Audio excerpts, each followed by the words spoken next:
The massive crystal dome of the Galactic Council chamber stretched above like a frozen ocean wave. Ambassador Sarah Chen stood at the human delegation's modest platform, watching as hundreds of alien representatives filled the air with their various forms of communication. Some spoke in clicking sounds, others projected colored lights, and a few simply hummed in frequencies that made her teeth ache. Sarah had been Earth's voice in this place for 5 years. In all that time, humanity had never been taken seriously.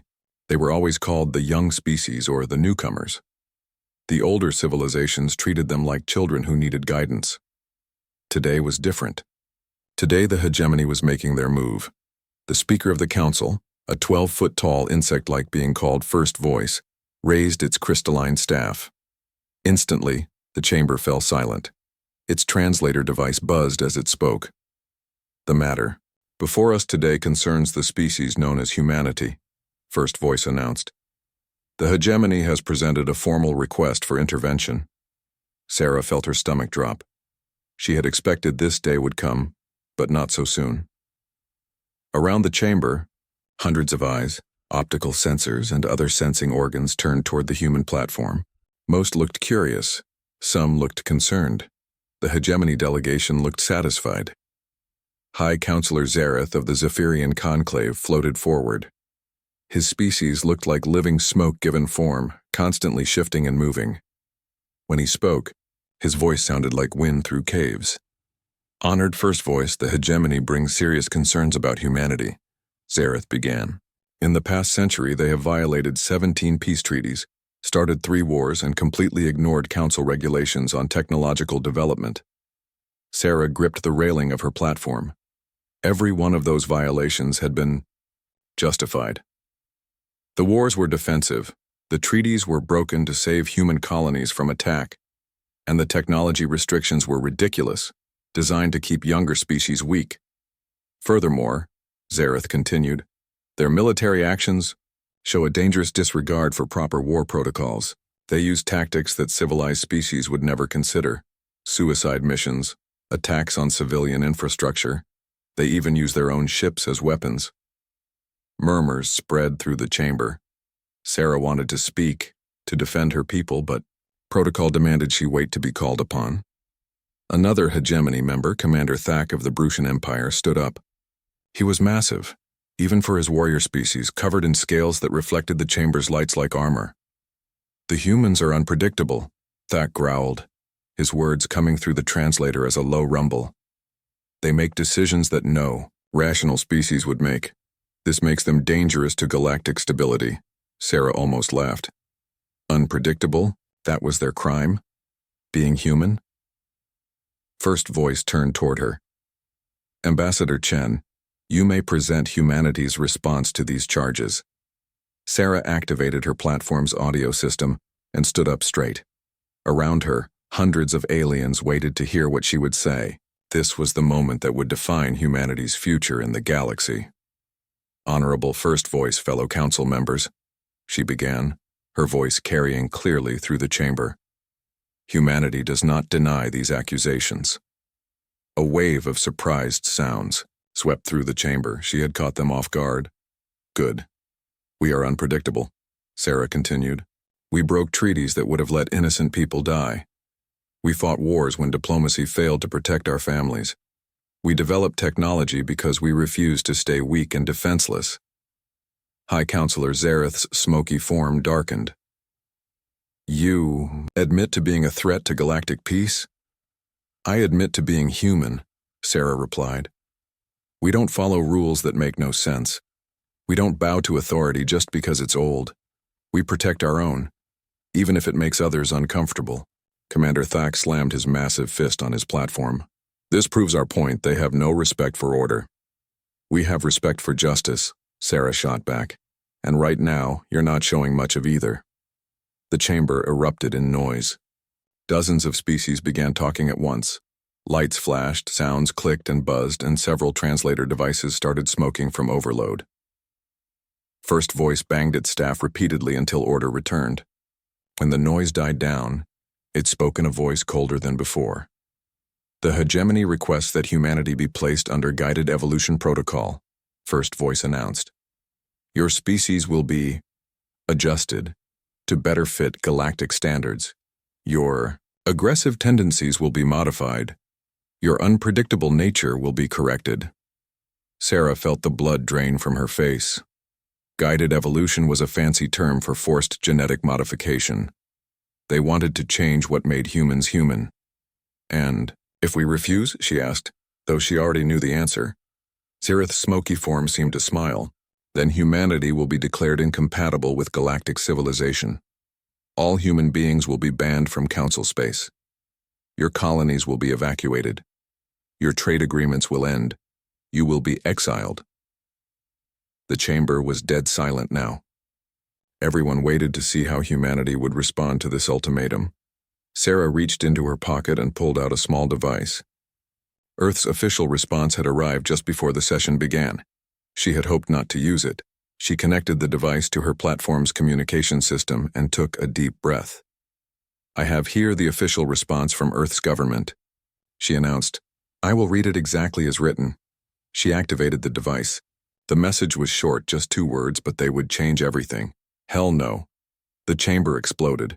Aliens were shouting, lights were flashing everywhere, and several species representatives fell off their platforms in shock. 3 translator devices burst into flames. Sarah waited for the chaos to calm down slightly, then activated her microphone again. Furthermore, she added in a clear, strong voice, as of this moment, humanity formally withdraws from all council treaties, agreements, and obligations. We're done playing by your rules. She disconnected her device, stepped back from the microphone, and smiled. The greatest diplomatic crisis in galactic history had just begun, and humanity had started it with 2 simple words. Around the chamber, the representatives of 847 different species stared at the human platform in complete shock. Nobody moved. Nobody spoke. Finally, High Counselor Zareth found his voice. You cannot be serious. Sarah's smile widened. You wanted predictable? This is as predictable as it gets. Push humans too far, and we push back harder. She turned and walked toward the exit. Behind her, the entire Galactic Council sat in stunned silence. Humanity had just told the galaxy to go to hell, and they meant every word of it.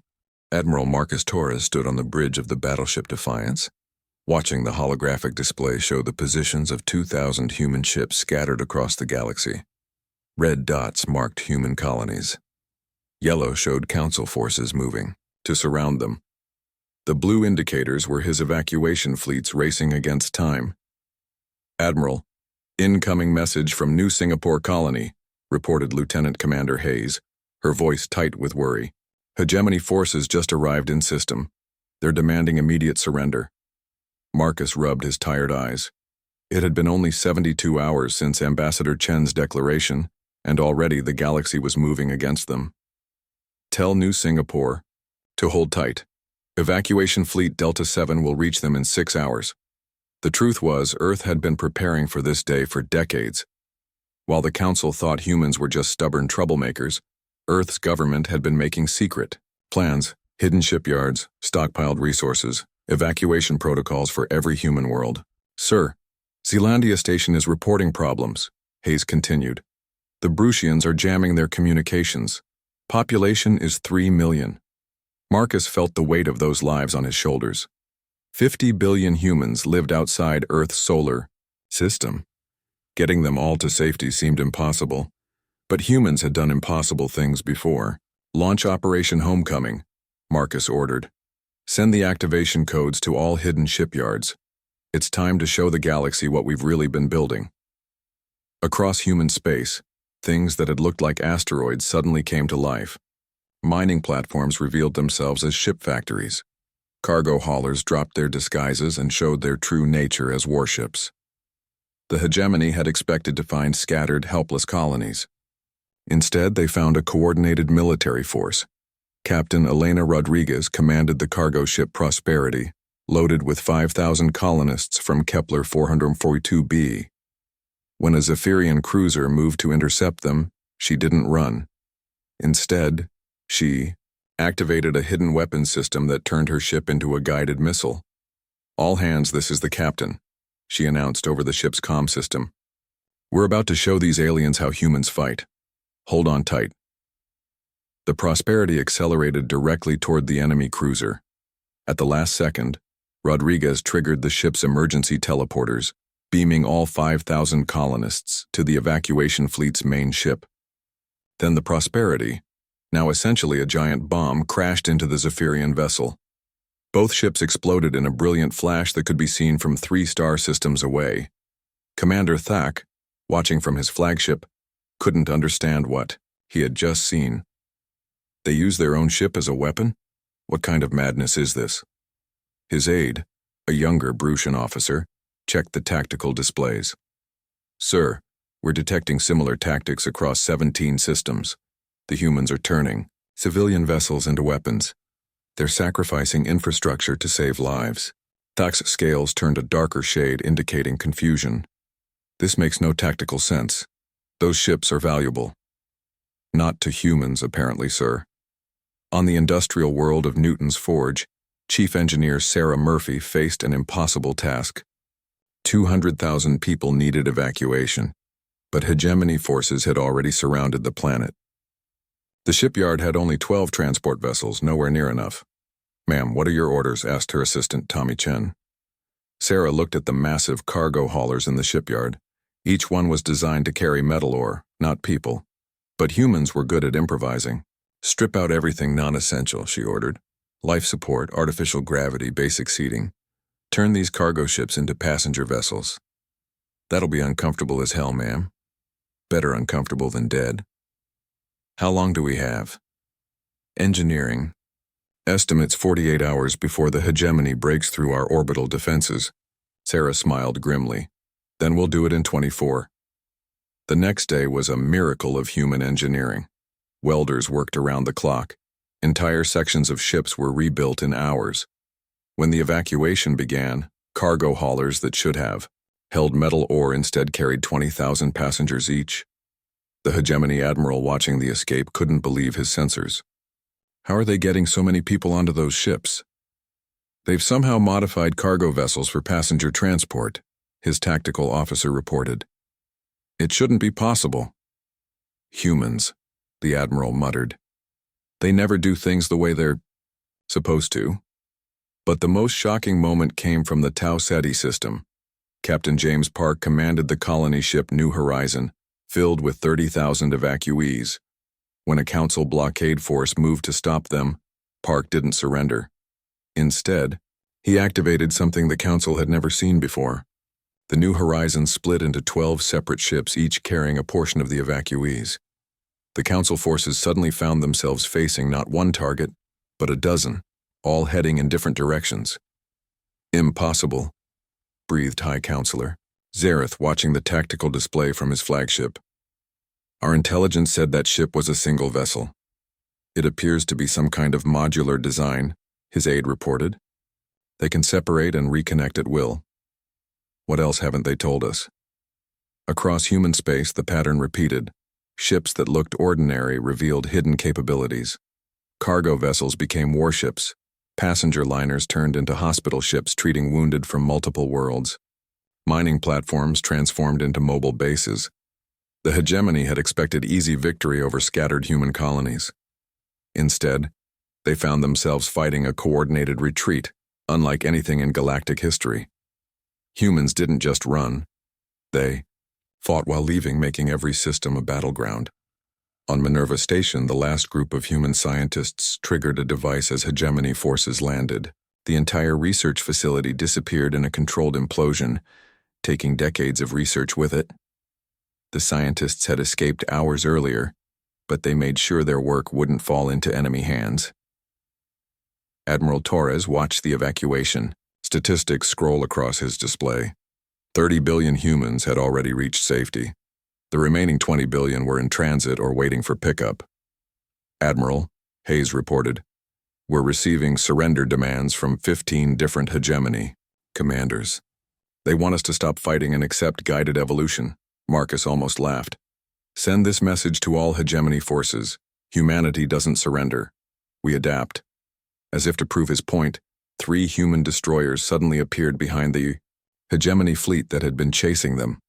They had used the gas giant's magnetic field to mask their approach, a tactic no council species had ever attempted. The battle was brief but decisive. Human ships fought with a desperation and creativity that confused their enemies. They used debris as weapons, turned asteroid fields into mazes, and coordinated attacks across multiple dimensions. By the end of the week, most human civilians had been evacuated.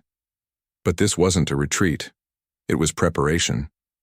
Earth's fleets had successfully pulled back into human space, bringing with them lessons learned and captured technology. The hegemony claimed victory, announcing that the human problem had been solved. They had no idea that the real war hadn't even started yet. Standing on the Bridge of Defiance, Admiral Torres smiled as the last evacuation ship jumped to hyperspace. 50 billion humans were now behind Earth's defensive lines. Phase 1 complete, Admiral, Hayes reported. Good, Marcus replied. Now we begin Phase 2. He looked at the tactical display showing hegemony forces spreading throughout abandoned human territory. Let them occupy empty worlds, he said quietly. They'll learn soon enough that humans don't stay gone. The evacuation was over. The resistance was about to begin. 6 months had passed since the last human ship disappeared from Council space. The galaxy had grown quiet in a way that made everyone nervous. High Counselor Zareth floated in his private chamber aboard the Council's mobile citadel, staring at tactical displays that showed absolutely nothing. Still no signals from human space? He asked his aide, a young Zephyrian named Vel. Nothing, sir. Complete radio silence. It's like they've just vanished. Zareth's smoky form shifted uneasily. He had expected desperate pleas for mercy by now, requests to rejoin the Council. Instead, there was nothing but empty space where humanity once lived. Across the galaxy, hegemony forces had moved into abandoned human colonies. Commander Thak stood in what used to be the central plaza of New Tokyo, the largest human city on Kepler 440c. Empty buildings stretched in every direction. Not destroyed, just left behind. Sir, the engineering teams have finished their analysis, reported his lieutenant. The humans didn't just leave, they took everything with them. Thak's scales rippled with confusion. Everything. Factory, equipment, computer cores, even the power generators. They stripped these colonies down to bare walls, but here's the strange part. They left all the monitoring stations intact. Thak examined the nearest surveillance post. It was still functional, still broadcasting Council standard frequencies. But when he accessed its memory banks, they were completely empty. Wiped clean. They want us to know they can see us, he realized. But they don't want us to see them. Intelligence officer Kira Nakamura sat in a room that didn't officially exist, deep within a space station that wasn't on any chart. Around her, dozens of human operators monitored screens showing hegemony movements across former human territory. Ma'am, Bruchian forces just established a garrison on Harmony Station, reported Specialist Jackson. Mark it, Kira replied calmly. How many soldiers? 2,000. Standard occupation force. Kira smiled. The aliens thought they were being smart, spreading out across human space. They didn't realize they were walking into the largest trap in galactic history. Activate Ghost Protocol for the Harmony sector, she ordered. Thousands of light years away, automated systems responded to her command. Monitoring stations began feeding false data to hegemony sensors. Navigation beacons started broadcasting incorrect jump coordinates. Communication relays introduced subtle delays and signal distortions. The humans hadn't abandoned their territory. They had turned it into a web of lies. Captain Morrison of the hegemony scout ship Vigilant was getting frustrated. For 3 weeks, his ship had been trying to reach the former human shipyard at Wolf 359. Every time they approached, their navigation systems malfunctioned. Sir, we're receiving contradictory readings again, his navigator reported. The stellar charts say we're at Wolf 359, but our instruments show we're near Proxima Centauri. That's impossible. Run a full diagnostic.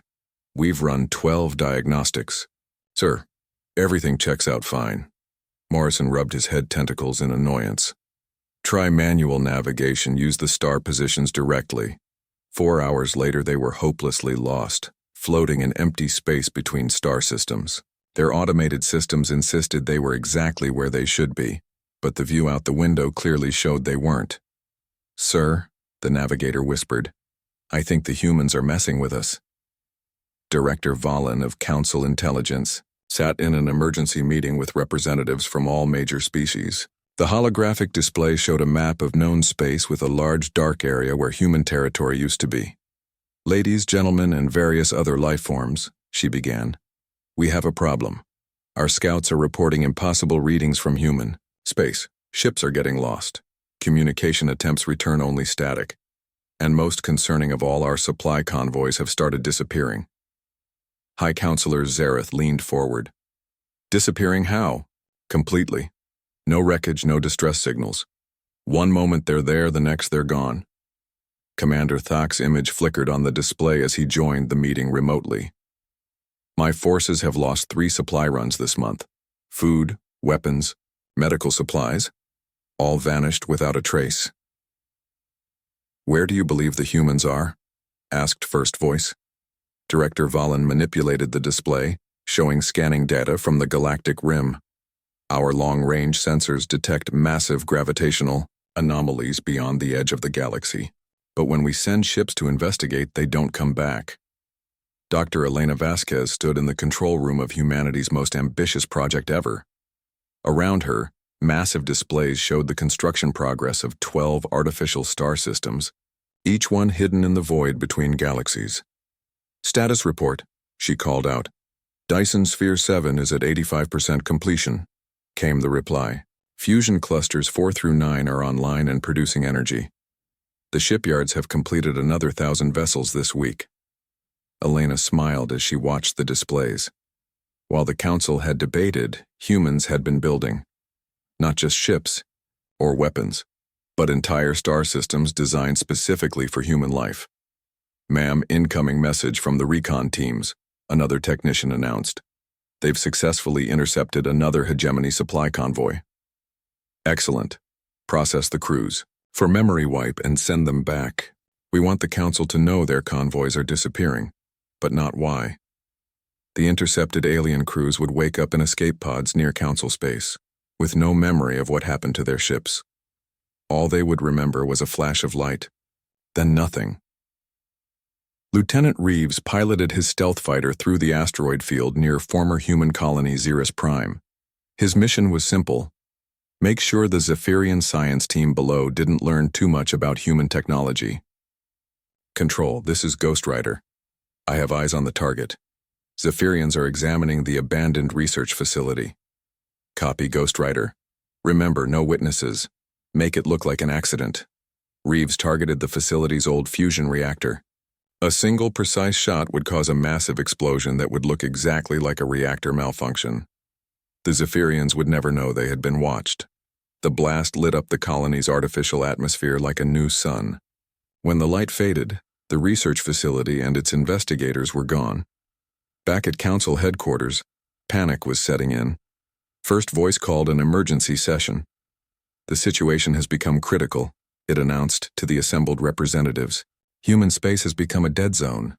Ships enter but never return. Our colonies on former human worlds report strange accidents and equipment failures." High Counselor Zareth's form darkened with worry.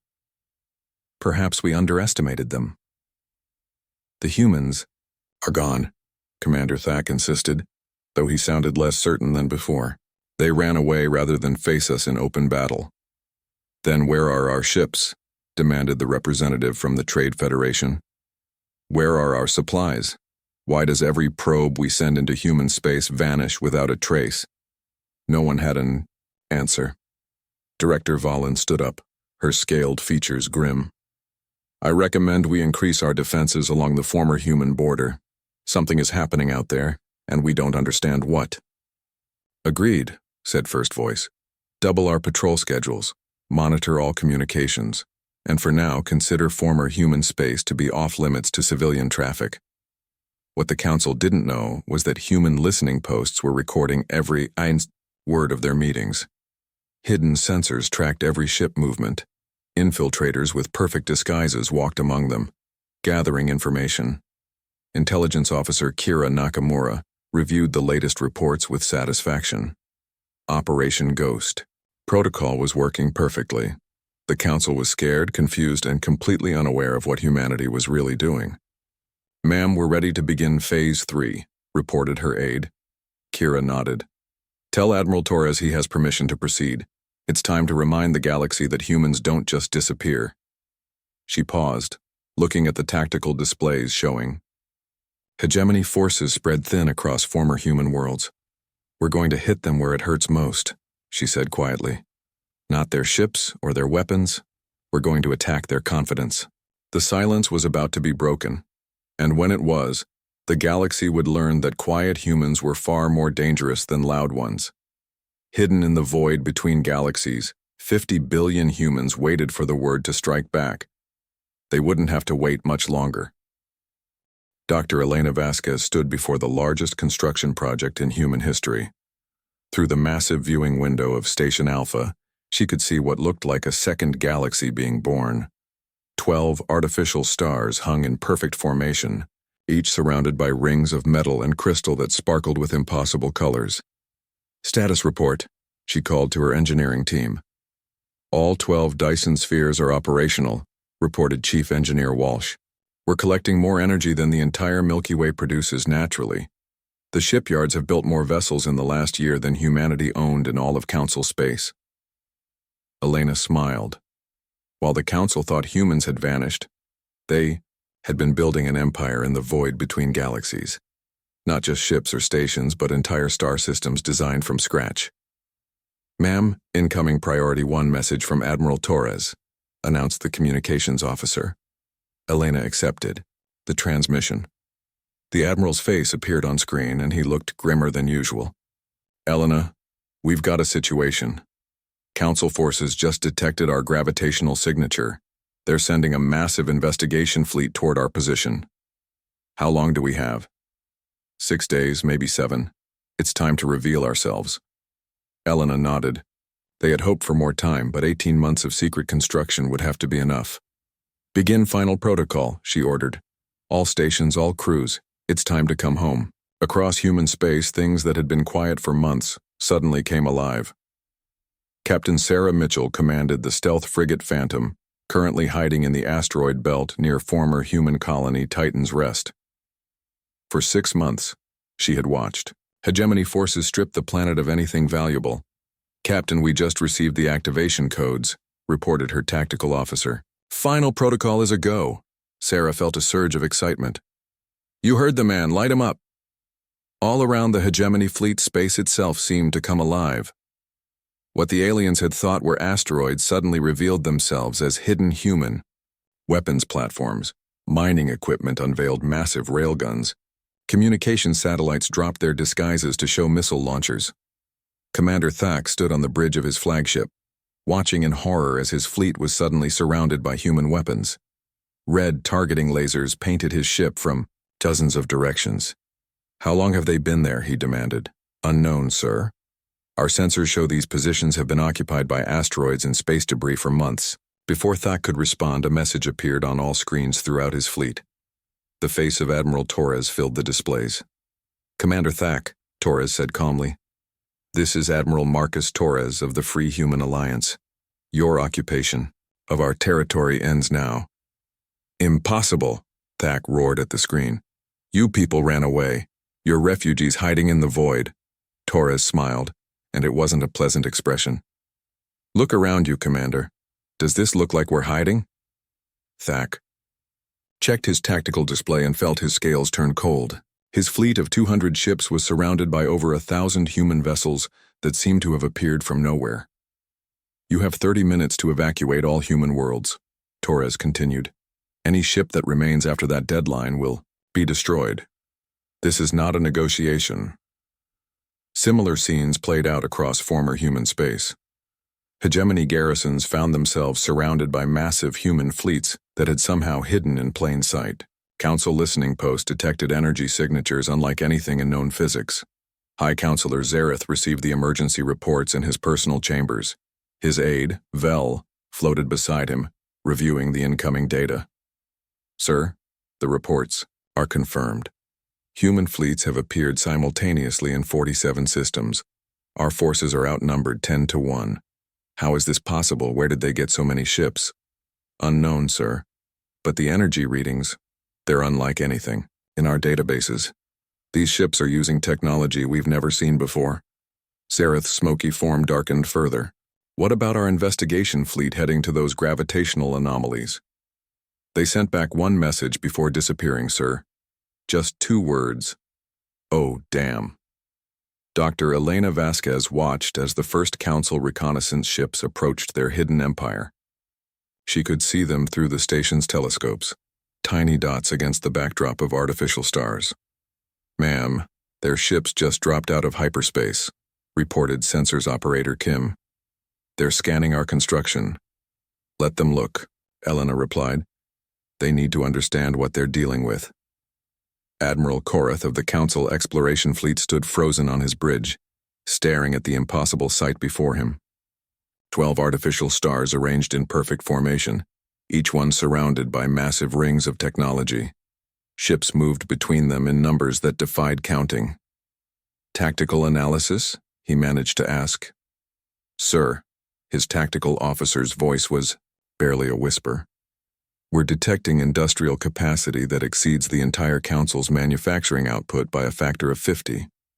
These artificial stars are producing more energy than our homeworlds consume in a century. And the ships? Over 10,000 capital ships visible, sir. Each one appears to be more advanced than our newest designs. Admiral Korath had been in space for 200 years. He had seen the rise and fall of civilizations, witnessed wars that spanned galaxies, and explored the furthest reaches of known space. He had never seen anything like this. Communications. Send a message to the Council immediately, he ordered. Tell them the humans didn't run away. They upgraded. Back in Council space, panic was spreading faster than hyperspace. Communications. The hegemony's quick victory over humanity was falling apart in real time. Every report that came in made the situation worse. First Voice called an emergency session, but many Council members were too frightened to attend. Those who did show up spoke in hushed, worried voices. The humans have returned, announced Director Valen, but they're not the same species that left. They have technology we can't explain, ships we can't match, and an industrial base that makes our best efforts look primitive. What do they want? Asked a representative from the Merchant Guild. As if summoned by the question, every screen in the chamber lit up with the same face. Admiral Torres appeared before them, broadcasting somehow from outside Council space. Honored Council members, Torres began, his voice carrying clearly through the chamber. I believe you wanted to discuss terms.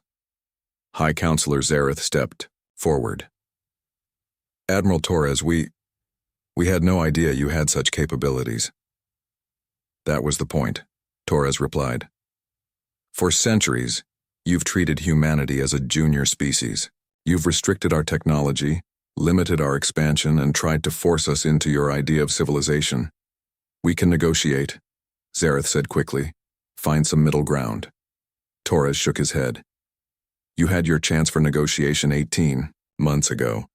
You chose to try and force us to change who we are. Now we're going to show you what humans can really do when we're not held back by your rules. What are your demands? First Voice asked, its mechanical voice showing strain. Full recognition of the Free Human Alliance as an independent power. Withdrawal of all Council forces from former human territory.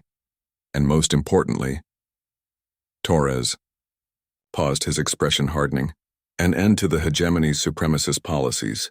Commander Thak's image appeared on screen as he joined the transmission from his surrounded fleet. You cannot force the Council to change its fundamental structure. Torres looked directly at Thak. Can't we? He gestured off-screen, and the view changed to show a massive human construct unlike anything the Council had ever seen. It was a ring of dark metal, as large as a small moon, floating in empty space. This device can relocate entire star systems, Torres explained calmly. Your fleets, your worlds, your precious Council station, we can move them wherever we want. We proved it by moving 12 stars to build our empire. The council chamber fell silent. The implications were staggering. You're bluffing, High Counselor, Zareth said, but his voice lacked conviction. Torres smiled again. Would you like a demonstration? Without waiting for an answer, space around the council's mobile citadel began to distort. The entire station, with all its occupants, suddenly found itself orbiting a different star than the one they had been near moments before. How? First Voice's voice was barely functional. Human physics, Torres replied. We don't just follow the laws of nature. We rewrite them when necessary. The demonstration lasted exactly 12 hours. Then, just as suddenly, the council citadel was returned to its original position. The message was clear. Humanity could relocate the entire council anywhere in the galaxy whenever they chose. You have 1 week to consider our terms, Torres announced. After that, we start making changes whether you agree or not. The transmission ended, leaving the council in stunned silence. High Counselor Zareth spoke first, his voice shaking. They can move stars. They can relocate entire civilizations. What kind of species have we been underestimating? Whispered the representative from the Trade Federation. First Voice processed this new information with mechanical precision. We are no longer dealing with the humans we knew. They have become something else entirely. Director Valen looked at the tactical displays showing thousands of human ships appearing across the galaxy. Each one more advanced than anything the Council possessed. The question isn't what they want anymore, she said quietly. Captain David Kim stood on the bridge of the human flagship Liberty, watching as the Galactic Council's citadel grew larger on the main screen. Behind him, a fleet of 5,000 human ships held formation, their sleek designs unlike anything the galaxy had seen before. Incoming transmission from the Council station, reported Communications Officer Park. They're requesting permission for us to dock. David almost laughed. Permission. Tell them we'll dock wherever we choose. This isn't a request. 3 days had passed since humanity's ultimatum. The Council had spent that time in panic, trying to figure out how to respond to a species that could move stars at will. Now David was returning to the place where Ambassador Chen had delivered humanity's first no, 18 months ago. But this time, humans weren't asking for anything. High Counselor Zareth watched the human fleet approach through his chamber's viewport. Each ship seemed to bend light around it, making them hard to see clearly. His aide, Vel, floated beside him with the latest reports.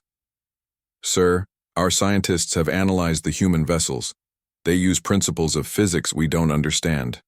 Their hulls appear to be made of arranged matter at the molecular level, meaning, they don't just build ships, sir, they build matter itself. Each vessel is essentially a programmable form of reality. Zareth's smoky form shuddered. And their weapons? Unknown. But energy readings suggest they could vaporize our entire fleet without effort. Through the Council station, beings from 847 different species watched the human approach with a mixture of fear and curiosity. Most had never seen humans before. The stories of their departure had been told as a victory. The troublesome species had been removed. Now they were back, and everything had changed. Captain Kim stepped off his shuttle onto the Council station's main docking bay. He wore a simple uniform, no different from what human diplomats had worn before. But the beings who met him treated him like he was made of explosive material. Captain Kim. First Voice spoke through a hovering communication device. We welcome you back to the Council station. David looked around the docking bay, noting the increased security, the nervous alien guards, the way everyone kept their distance. Honored First Voice, he replied formally. We appreciate the enthusiastic security measures, but they're unnecessary.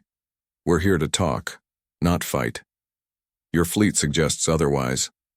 David gestured toward the viewport where human ships were visible in perfect formation. Our fleet is here to make sure the talking actually happens this time. In the Council chambers, representatives from across the galaxy gathered for what many believed would be the most important session in galactic history. The atmosphere was tense. Many seats remained empty. Dozens of species had refused to attend, afraid of what humans might do. David entered the chamber alone, walking to the same platform where Ambassador Chen had delivered humanity's refusal. But this time he wasn't speaking from a position of weakness.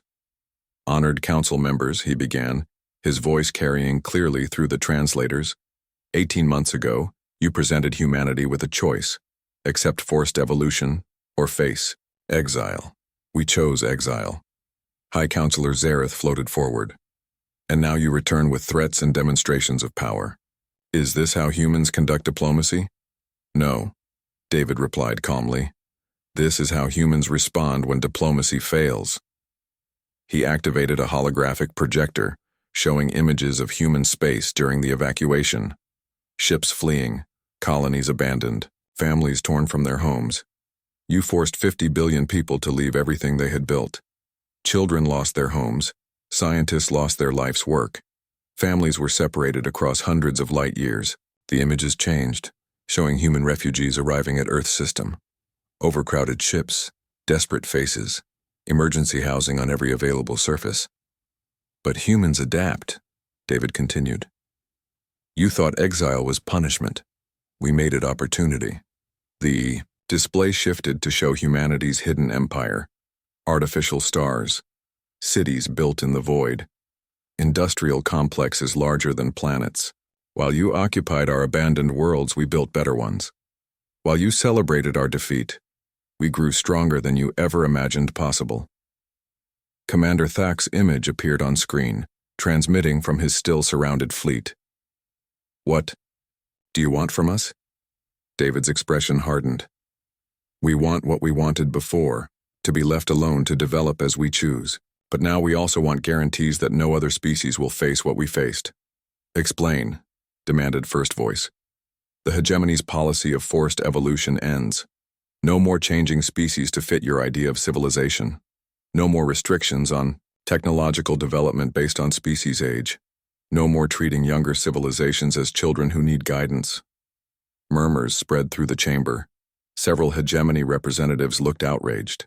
You cannot force the council to change its fundamental structures, protested the Zephyrian delegate. David smiled, and the expression sent chills through half the species present. We've already proven we can move your station anywhere we want. Shall we demonstrate what else we can do? Without any visible signal, space outside the council station began to change. The stars themselves started rearranging into new patterns, spelling out words in the common galactic script. Change or be changed. The display lasted only minutes before the stars returned to their original positions, but the message was clear. How? Whispered the representative from the Merchant Guild. Human science, David replied. We don't just study the universe, we improve it. High Counselor Zareth's form darkened with concern. What you're asking would require fundamental changes. To galactic law, the hegemony has maintained order for millions of years. The hegemony has maintained control, David corrected. There's a difference. Order doesn't require suppression. He gestured to another hologram showing mixed fleets, human ships flying alongside vessels from other species. We're not asking you to destroy your civilization. We're asking you to let it grow. Some species have already contacted us directly, interested in what we've accomplished. This caused an uproar in the chamber. Several hegemony delegates began speaking at once, their translation devices struggling to keep up. You've been conducting illegal diplomacy, accused Commander Thak. We've been talking to people who wanted to talk to us, David replied calmly. Turns out, not everyone agrees with your policies. First Voice banged its staff for order. What specific changes do you demand? David activated a new display, showing a document written in multiple galactic languages. First, immediate recognition of the Free Human Alliance as a sovereign power. Second, withdrawal of all council forces from former human territory. Third, abolition of the forced evolution protocol for all species. He paused, looking around the chamber. Fourth, establishment of new council policies protecting the right of all species to develop at their own pace, in their own way. And if we refuse? Asked High Counselor Zareth. David's smile faded. Then we stop asking nicely. The chamber fell, silent as the implications sank in. You would make war on the entire galaxy? First voice asked. We would make the galaxy better, David replied, whether you help or not. He turned toward the exit, then paused and looked back. You have 48 hours to vote. The results will determine whether this change happens peacefully or not. As David left the chamber, chaos erupted behind him. Delegates argued, shouted, and in some cases physically fought over what to do. Back on his ship, David contacted Admiral Torres. How did it go? Torres asked. About as expected. They're scared, confused, and angry, but they're also realistic. They know they can't fight us. What's your read on the vote? David looked at the tactical display showing human fleets positioned throughout the galaxy. Hard to say. The hegemony will vote no out of pride. But the younger species... He smiled. I think we'll be surprised how many of them want change. And if the vote fails? David's expression grew serious. Then we implement the changes ourselves, one system at a time. Outside the viewports, human ships continued their perfect formation around the council station. Each one a reminder that humanity was no longer asking for permission. They were offering a choice. Evolve willingly, or be evolved by force. The galaxy had 48 hours to decide which option it preferred. The countdown had begun. The council chamber was packed for the first time in centuries. Representatives from all 847 member species had come to witness the vote that would reshape galactic civilization. Ambassador Sarah Chen stood at the human platform, the same spot, where she had delivered humanity's hell no 2 years ago. This time she wasn't alone. Captain Kim stood beside her, along with representatives from 12 other species that had secretly allied with humanity. The vote will now commence, announced. First voice, its mechanical voice echoing through the chamber. All in favor of accepting the Human Alliance proposals? Lights began appearing across the chamber as species cast their votes. Green meant yes, red meant no. The pattern that emerged surprised everyone. The hegemony species voted red, as expected. But they were being outnumbered. Younger species, middle-aged civilizations, even some ancient races were voting green. The chamber filled with surprised murmurs as the count continued. High Counselor Zareth watched in growing shock as his smoky form darkened. This is impossible, he whispered to his aide. Sir, it appears many species have been dissatisfied with current policies for some time. The final count appeared on every screen. 423 in favor, 398 against, 26 abstaining. Humanity had won. First voice banged its staff 3 times. The motion passes. The Council recognizes the Free Human Alliance as a sovereign power and agrees to the proposed reforms. Commander Thak's image flickered onto the screens from his distant fleet. His scales turned almost black with rage. This vote is meaningless. The hegemony will not bow to human demands. Sarah Chen activated her microphone and spoke calmly. Commander Thak, you're correct. This vote doesn't force you to do anything. Thak looked confused. Then what? You're free to leave, Sarah continued. Any species that doesn't want to be part of the new galactic community is welcome to go. We won't stop you. You cannot simply dissolve the council. Captain Kim stepped forward. We're not dissolving anything. We're reforming it. Those who want to be part of a more equal galaxy are welcome to stay. Those who don't, well, there's plenty of empty space out there. Over the next hour, something unprecedented happened. Species after species stood up to make announcements. Some declared their intention to leave the council and form their own alliances. Others reaffirmed their commitment to the new reforms. The Bruchian Empire announced they would withdraw from council space entirely. 3 other hegemony species followed suit. But for every species that left, 2 more stepped forward to support the changes. Dr. Elena Vasquez watched the proceedings from her command center in the void between galaxies. Around her, technicians monitored the reactions of every council. Member world. Ma'am, we're detecting massive fleet movements, reported her aide. It looks like several species are actually mobilizing to leave as threatened. Let them go, Elena replied. We always knew some wouldn't adapt. Better they leave.